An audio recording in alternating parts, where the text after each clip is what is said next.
Be good. Be very good. I am trying. I think it's working though. I think I'm being better. I don't know.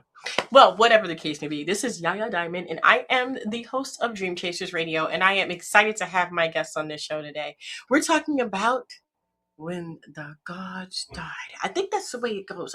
I'm not sure. Hold on a second. Let me put that up for you because I want to make sure that you know what I'm talking about. And I think that the screen name when all of the gods died, not just when the gods died, but like all of them. I'm in there. I'm in there.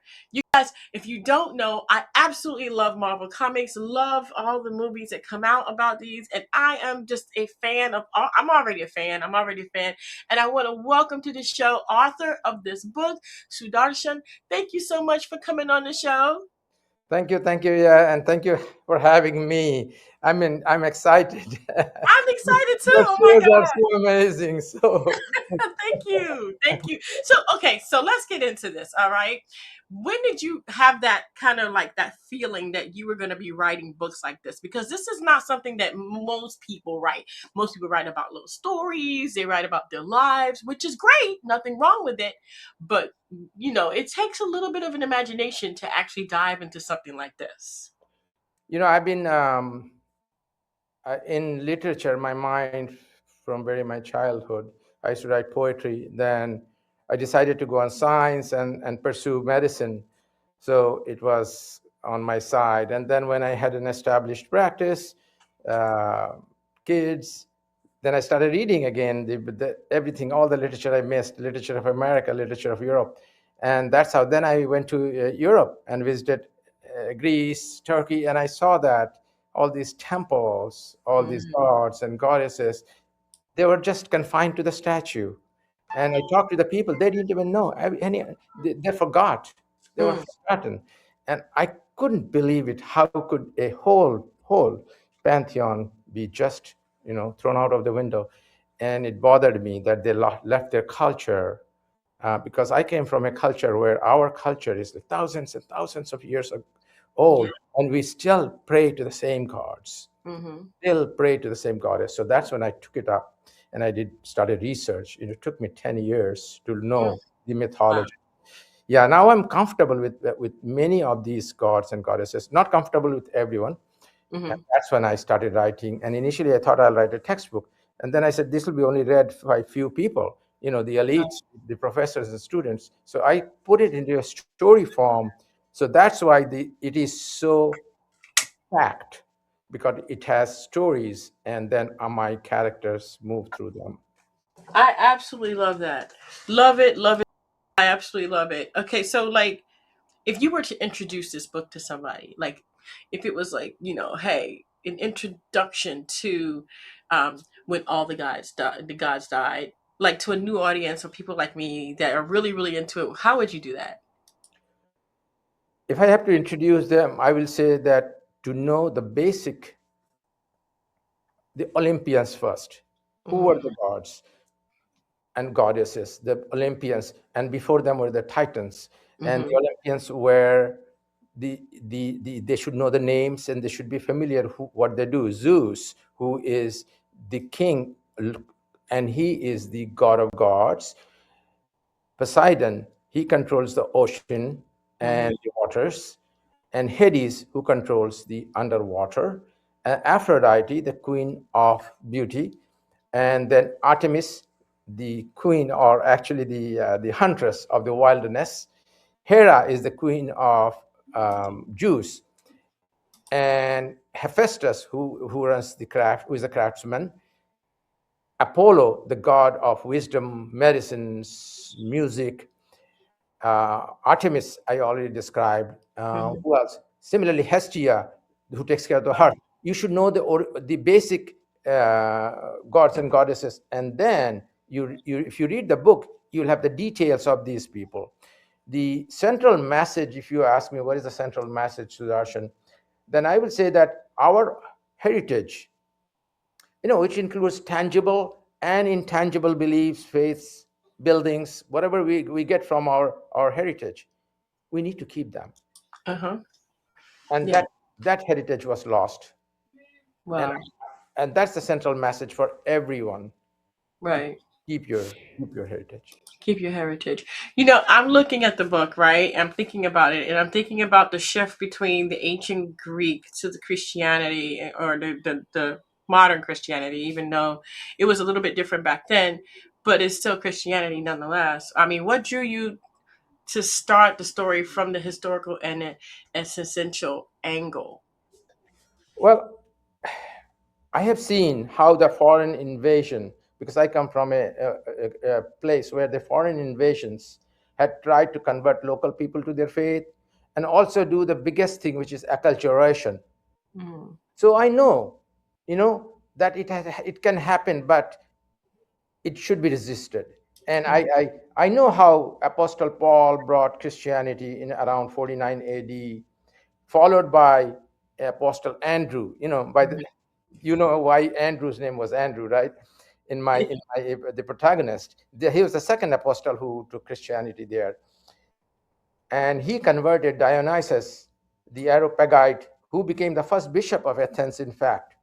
So Mm, my protagonist, has the Andrew name. Nothing, I did not plan it.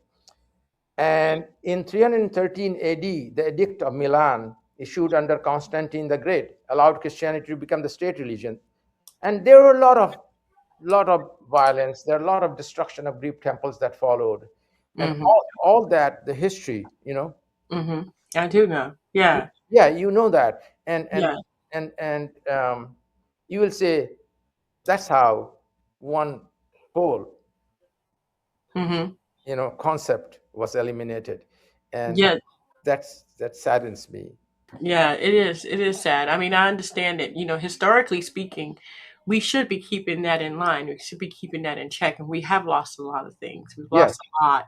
And in all kinds of aspects, in all kinds of cultures. It's sad because a lot of the people that benefited from coming from these cultures, don't know them. And that's why I believe that ancestry.com is very important, because you can actually, and like all of the other places where you can get your genes tested and see back into your history and where you come from. I Mhm. had no idea about my whole thing. I had no idea about where I came from or anything. And I found out a lot. I found Mhm. out a lot. And, I want to go to the trailer for your book. I Mhm. want to play that. Is that okay? Yes, of course. Yeah, yeah. Awesome. I want to go ahead and put this up on the screen. We're going to play this trailer. I want to see this trailer. Okay. Hello. Once worshipped by millions, now nothing but whispers in the wind. What happened to the gods of Olympus? Where did they go, and why? In search of history, they crash into myth and awaken something eternal. Lost between myth and reality, they must uncover the truth before it claims them when the divine falls. The Forgotten Rise. The gods never die. They win. Read the story they tried to bury with the gods. Mm, mm, mm. I'm ready. I'm ready for the movie. I'm ready for the movie. I'm It ready is, for the movie. it is very cinematic, and there are a lot of chapters in that. They're beautiful cinematic. Thesmophoria festival, the sports, the chariot race. You'll see that it's intensely emotional and descriptive of that time. It'll bring you Mhm. back. Wow. That to me, I mean, look at that. That to me is amazing. So going back, I mean, I know you've studied, and rightfully so. 10 years. That's a lot of years to study. But It's what was a lot of mythology that you need to put in your mind and get right? comfortable with each. Yeah, definitely. 10 years is a lot. So what was your writing process? Ultimately, what was that like for you? So what I did initially, I did not write anything. I just researched, Mm-hmm. and after I did the research, each person, each god, when I felt comfortable, Mm. when I could talk to the god, and I could tell him what he did, what he should have done as a mortal, what I'm looking at. That interaction, the first mortal immortal interaction with me and the gods. And then I created the mortals. Mm. So after initially, I have to be comfortable with each. Mm-hmm. And it took me months and months and months to comfortable, for example, with Hera, the queen goddess, Mm. to read the volumes and volumes of books, whatever I could get on, from the libraries, from everywhere. Those, days there were not much internet. So that's how first I read about them, being comfortable with one character, and then I started writing about him. And then I put the models to interact with them. Yeah, I got you. Is it important for you, or was it important for you to humanize the gods while you wrote about them? It's interesting because most of the books that I read, novels based on the famous retellings of the gods and goddesses, they were written just like Hesiod or the Theogony, Iliad. They were descriptive of the god or the goddess himself, the whole. And many of them very popular were based on feminine um, empowerment, and it was that one person's story. And I wanted to bring everybody. I wanted to make them think, because gods also think. They Mm-hmm. don't do anything without thinking. How do they think? Nobody described before. But then I saw that gods doing the similar things. They were falling in love, and they were getting angry. They were having babies. How Yeah. do they do that? And that's when I entered into their mind. When I entered into their mind with modern psychology readings, I realized all those actions could be explained based on the modern psychology. Mm. And, Hmm. and doing that, once I started describing their thinking, they became human. It wasn't my doing. Gotcha. Gotcha. And Wow. and there are many examples of mortals becoming immortals, right? Mm-hmm. So Heracles, the big guy that you see in the first chapter, you know, the big football player, 7 feet guy described in the first chapter, Asclepius, the father of medicine, Ganymede, the cup-bearing, person for Jews. They're all mortals and become immortals. Mm. So they Mm. also thought like human beings before they were human beings. Right. That's how. And I thought we are human beings. If I can explain that on human terms, my readers will understand them better. Yeah. Yeah. There is one particular character that you are very much drawn to and stands out. Why? Who is this, of course, and why does this character stand out for you? I don't know which character, because for me all those characters were enigmatic and equally attractive. But first chapter is mostly about Hephaestus. Yes. Yes, Yeah, Hephaestus. That's it. That's it. That's it. That's who I was going for. it's Yep. Yep. fascinating that you bring him up, because Hephaestus is not the most attractive looking, most impressive, and most articulate god, but he is the ungainly. He limps. He was. But why did I write so much about him? Because of this exactly reason. I thought he's the underdog Mm. among all the gods. He was not raised by his own mother. He was thrown out of the window by his own mother and Jews. He grew up with some other people, but he was very angry. But how he uses this anger? He creates beautiful jewelries. He creates beautiful weapons, and he gifts it to the whole world, all the gods. We all may have Hephaestus sometimes inside us, Wow. where nobody cares for us, and we think we are ungainly. We think we are not beautiful. We think we are not loved. But we can do so much for everybody else. And that's what Hephaestus is. Wow. Wow, that's beautiful. And I totally agree with you on that. Wow, that is great. So, okay, so alongside the mystical and the mythological narrative, you introduce modern characters like Andrew and Rhea, whose plane crash delivered them into this ancient world. What inspired you to weave a contemporary storyline into a mythological universe? And how do these two worlds complement each other? It was difficult, but all the stories, as I told before, I read before, were completely dealing with one god or the goddesses, and they just wrote on and on and on the whole book.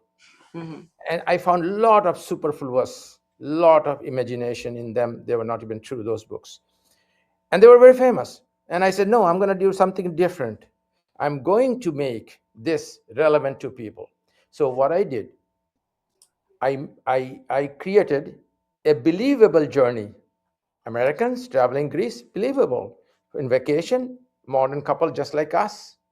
And I made them accidentally to be thrown among the gods and who are living in their own habitat. Mm. So both are believable, and then how the interaction happened. I had to make those seamless. Those were hard, but you know that is the part that most of the books will have difficulty with, bringing the immortals of thousands of years past to the mortals of present. Mm-hmm. and Yeah. and, and then if you read the Greeks, if you read how Odysseus in Odyssey interacted with immortals, even those days, how Heracles, who was a mortal, how he interacted with immortals, I Mm. learned from their interactions.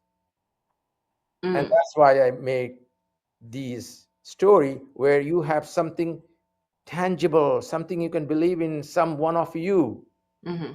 is there. It's beautiful. I love it. Yep. Yes, I agree with you. I mean, bringing it to the humanity part of it and making it seem human is like, okay, yeah, I got it now. I mean, and a lot of people don't get that, you know. So let me tell you something. There are so many different interpretations of this, though. There's so many different theories and different this and different that. How did you decide which element you would remain faithful to? And I mean, like, how did you introduce your own vision? I mean, did you give it another twist? So, I mean, you're essentially asking me what is the theme of the book, aren't you? Correct. Yeah. Yeah. I mean, how did you? Yeah. What is the theme? So what Because, is my like I sense said, of, there's a lot of them out there. yeah. So I will say in our life, when we live our life, if it is true lived life, there is no central theme. Every Mm, day we every day we do different things. We fall in love, we fall out of love, we get angry, we become religious, and then we suddenly stop believing in God. We become a good father, and then we're not a good son. So love, hatred, anger, mm, retribution, they mm, all play a part inside. But the central theme mm-hmm. my book should make people understand is know thyself. I gotcha. Yeah. Oh yeah. That's not easy. I've met some people that don't like themselves. So, but once you start, they don't like themselves because they haven't really seen themselves, truly haven't gotten back to their soul. Yeah. If you truly go back to your soul, you think, then you will fall in love with yourself, because that's the original you. All those things came later on. Our anger, our frustrations, our Yeah. failures, they came later on. As a Mm, child, you are not like that. You're pure. yeah. And Yeah. so knowing thyself is truly very soothing. Yeah. So as the readers finish reading When All the Gods Died, what message or emotional impact do you hope stays with them? Um, that they will have to tell me what they're carrying, what emotion they're carrying. And one thing that I will say will make me happy if I hear that they turn the book and they start thinking about themselves. That do I have an Apollo inside me that loves music, that loves reasoning? Or do I have an Aphrodite in me that's so beautiful, that loves the beauty no matter what? Or am I Artemis? I am hunting outside. I like a free, autonomous. I like to just wander around in the unblemished territories. Mm-hmm. Do I have who am I? And then they should open that chapter and they will find themselves. And that might raise their curiosity for what else is coming up. There's something else coming up. Yes. Ooh, what's coming up? So I'm halfway done, or maybe 30%, 40% for the sequel. Ooh, Yes. ooh, I love that. How difficult is that to come up with something that continues something else? I think it's very difficult because I included the gist of most of the Olympians and most of the Greek stories, mythologies inside my first book. It's abundantly, profusely. So I had left very few things out, but Mhm. I found a theme to go with this, with totally different scenarios and characters. That is going to be amazing, and particularly for you. You will see that there is a Mm, lot of empowerment of women in my second book. Uh, nice. yeah, and the role of a mother, role of a wife, role of a lover, um, and the characters will be different. Hmm. Still Greek mythology, but the characters will be different. The storyline is totally different, but it'll also bring you close to yourself. Nice. Oh, that is so good. I am so happy for you. You have to come back on when this happens. Of course, I'll Now, be let me happy ask you. to. I have to ask you this question, okay? Because I'm a movie buff, and I absolutely love movies like this. Is your book going to be considered for a movie? I have heard from somebody from Hollywood that is doing a project right now and wants to like read the book and sit with me. He hasn't told me that he wants to make a movie, I hope so. but he told me he's a producer. He told me once this project is over, then he would like to sit with me and go over certain things. I don't know what is in his mind, and that's all I know so far.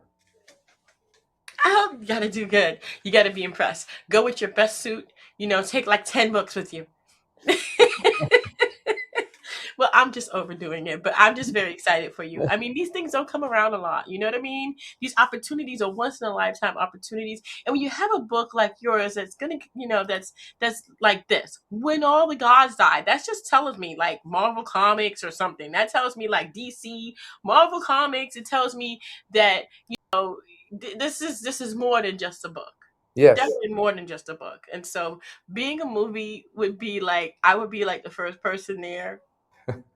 Okay, I'd be front and center with a big old box of popcorn just waiting for it to start. Yes. Seeing the plane crash on the screen. Sudarshan, thank you so much for joining me today. Is there anything we left out? I think yeah, you addressed most of the issues, and I will like to hear from my readers on authorsudarshan@gmail.com and learn from them what they have liked and what they have disliked. And thank you Definitely. very much for bringing me, and to all my readers, thank you very much for reading my book. Well, you can go ahead and go to that website. I want to put the website in the description box below. But that website it's booksbysudarshan.com. And if you go down to the bottom, you can go ahead and give an email or a phone call, or you can join on Facebook, TikTok, or Instagram. And I want to thank you guys so much for tuning in. Myself and Sudarshan are amazed and grateful for your support. And I don't know about Sudarshan, but if you weren't here, I wouldn't be anybody. So thank you. No, I would want everybody to listen to Yaya. Oh, thank you, Sudarshan. Thank you. And I would want everybody to read that You're, book. you're, you're, Uh-huh. you're fascinating. You're fascinating. Yes. Oh, thank you. And thank you guys so much for joining us. Don't forget to dare to be different. And don't forget to go check out Sudarshan's book. Okay. And if you have any questions or comments, you know how to reach him. I'm going to put the link in the description again so it'll be easy for you guys to find it. And until next time, guys, don't forget to what? Be good. Just be good. Be good.